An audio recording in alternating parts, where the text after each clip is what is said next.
the ultimate exploration inside of the human body. Fully immersive, living, breathing, simulated human body. It's a powerful way for us to be connected within our own health, to be able to understand what's happening inside of our own bodies in a much better, more visual, more intuitive way.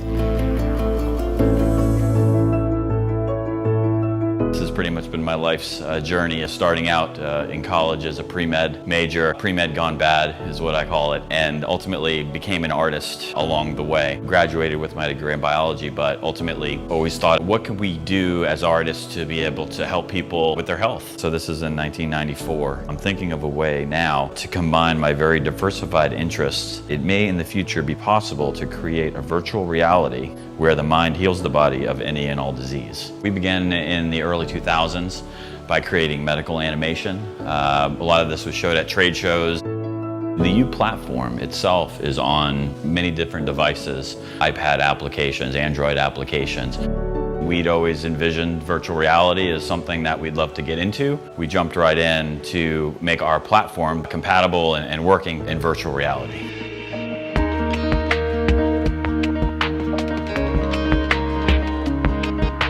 I can walk around it. I can see all the arteries in 3D, and I can see it enlarged, and I can interact with it directly and cause changes in it. Pull out the brain, have it isolated, and then interact with it. Visualize the neurologic connections in the brain. Visualize how your state of mind changes those. It's that personalization that's really amazing. And then think about diseases like diabetes.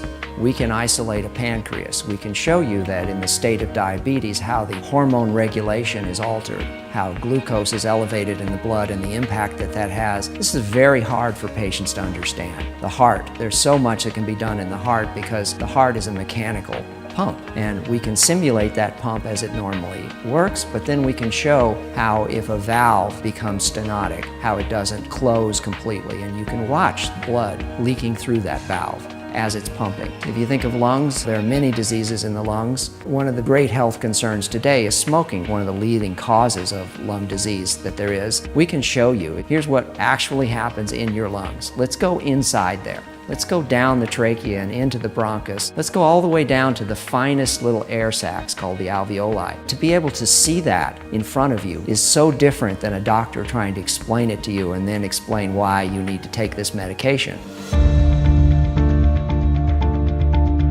Scale is a huge advantage for us. Once we received our Vive, we were pretty quickly able to take all the work that we'd done on the mobile platform to then take the controls from that and put them into virtual reality, give people a chance to put their hands in there and be able to control everything. The ability to be tracked in a space and get around and look around at the tracking and everything else is spot on. We have an amazing team here of scientists and artists and programmers and painstaking amount of detail that goes into all of the work. I started out as a research scientist in molecular biology. My job really is to drive the science and medical content. I'm working with medical director and the artist to make sure that it's the highest visual quality that the studio could possibly put out. We employ physicians as consultants on everything we do. We're building out all the structures that are inside these organs. We're adding animation, we're adding physiology to this. It's not Hollywood, it's not made up. Our number one mandate here is to be as medically accurate as we possibly can, taking license where we have to, obviously. It really is an endless evolution. All of the organs, all of the diseases that might happen in those organs, all of the treatments that will occur, continue to build onto it and update it and allow people to tell their stories with it. Physicians are very excited about being able to use this as a tool to educate their patients. Also students in medical school be able to learn all of these structures, all the physiology of the human body. There's a huge barrier to getting into the complexities of medical function, especially the human body. Get away from the medical jargon and let's look at how things work. Let's actually see it working. We believe that understanding is really the key to positive outcomes in treatment. The possibilities aren't even realized yet of all the directions we're going to go.